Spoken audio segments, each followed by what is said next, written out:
Hello guys! Hello! Libra. Welcome dito sa aking channel, Kapalaran 888 Libra. Alamin natin kung anong messages, vibration, gabay energy para sa lahat. Okay. Hecate. Change is important. Yung message na to, pwedeng mag-resonate to sa Aquarius and Gemini. Okay? So, yung first card mo dito, Libra, is Hecate. Change is important. Importante daw yung pagbabago. Release the past. Kung ikaw ay isang Libra na hindi pa rin makamove on,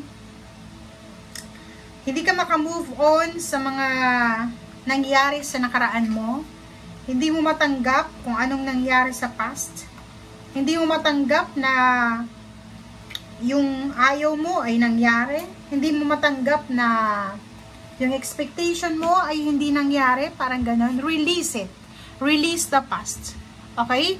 Kailangan mong alisin, kailangan mong pakawalan yung mga bagay-bagay sa nakaraan, kasalukuyan, or expectation sa future na hindi naman importante.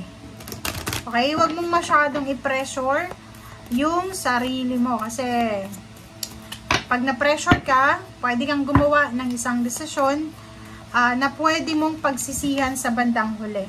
Okay? So, dito sinasabi ng baraha yung creativity mo. May mga Libra na talagang isinilang sila na mabuting tao, artistic, creative. Meron sa kanila na parang flexible sila. Mabilis silang adapt sa environment, sa mga kasama, lalo sa trabaho, lalo na sa mga Libra na nasa ibang bansa, mabilis silang makapag-adapt sa country. Siguro marami kang rejections na na-encounter sa buhay mo. Maraming mga tao yung ini-expect mo na tutulungan ka, pero in the end, rejection yung nakuha mo. And nakikita ko sa'yo dito, may emotion ka ng pagod, 'di ba? Pagod na pagod ka. Napapagod ka na sa walang kwentang bagay. So, kaya nga sinasabi sa'yo ng Hecate na ang pagbabago ay importante. Bago ng routine.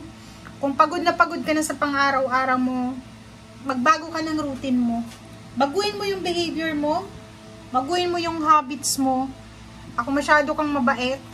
Medyo dagdagan mo yung energy mo na maging selfish ka naman sa ngayon. Pero hindi mo yun magagawa kasi Libra ka. Okay, tingnan natin. Knight of Pentacles and King of Swords. Wow. Oh, diba? Kung makikita mo dito, Libra, sinasabi na may Libra dito na sawang-sawa na siya sa problema niya sa pera.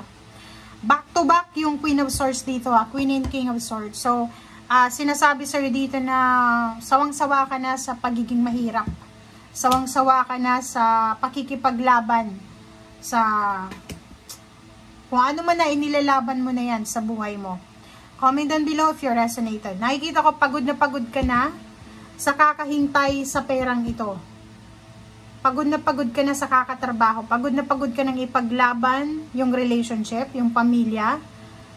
Pagod na pagod ka na. Parang spiritually, physically, lalo na mentally, pagod na pagod ka na. E nasa Nine of Swords ka, na posible ngayong February 12, sobra kang nag-iisip. Hindi ka makatulog sa gabi dahil nangangailangan ka ng pera, naghihintay ka ng tulong, naghihintay ka ng balita, pero wala kang natatanggap. Okay?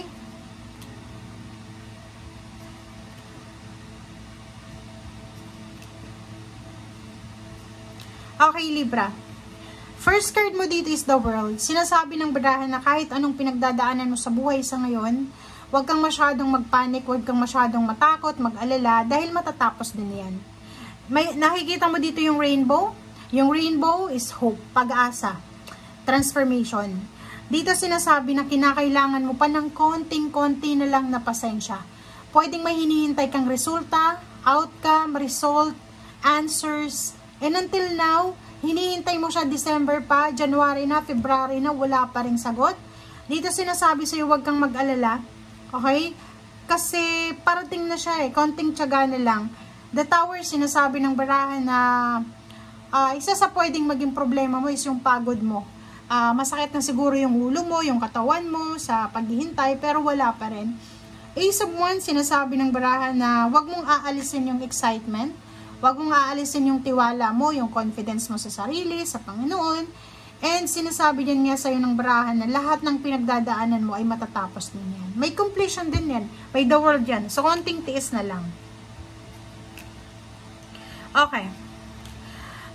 Meron ditong mga Libra na posibleng naghihintay kayo ng update kung nag-a-apply kayo ng trabaho sa ibang bansa, or naghihintay kayo ng update sa karelasyon mo kung nasa international siya, pwedeng seaman siya or OFW, naghihintay ka ng update.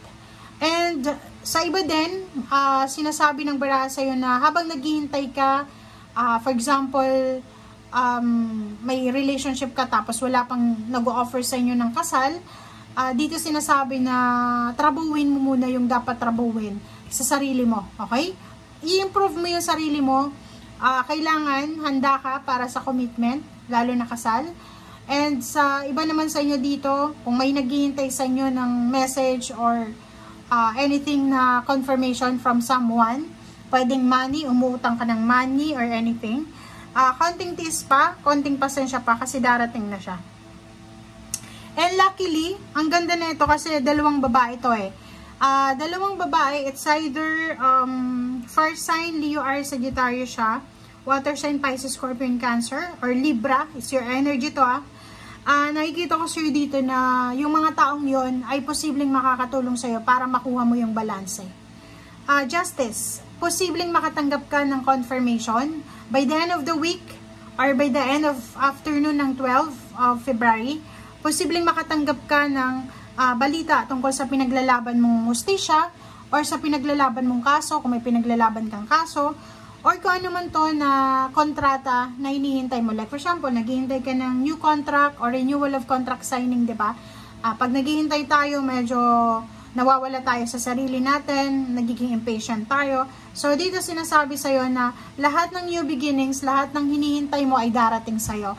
It's a matter of time lang talaga. And Emperor, sinasabi ng baraha na overall, ang dala sa'yo ng full moon in Leo ngayon is Leo talaga. Leo energy talaga na sinasabi sa'yo na bibigyan kanya ng empowerment, bibigyan kanya ng stability, bibigyan kanya ng balance, bibigyan kanya ng power talaga. Power to conquer lahat.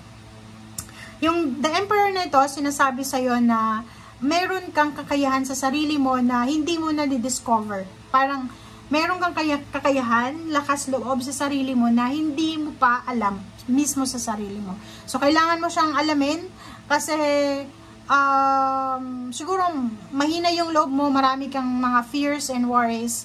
And kung madidiscover mo yung power na meron ka sa sarili mo, hindi ka mag-aalala. Kasi alam mo sa sarili mo na kaya mong i-survive ito, kaya mong i-overcome lahat ng mga fears and worries mo.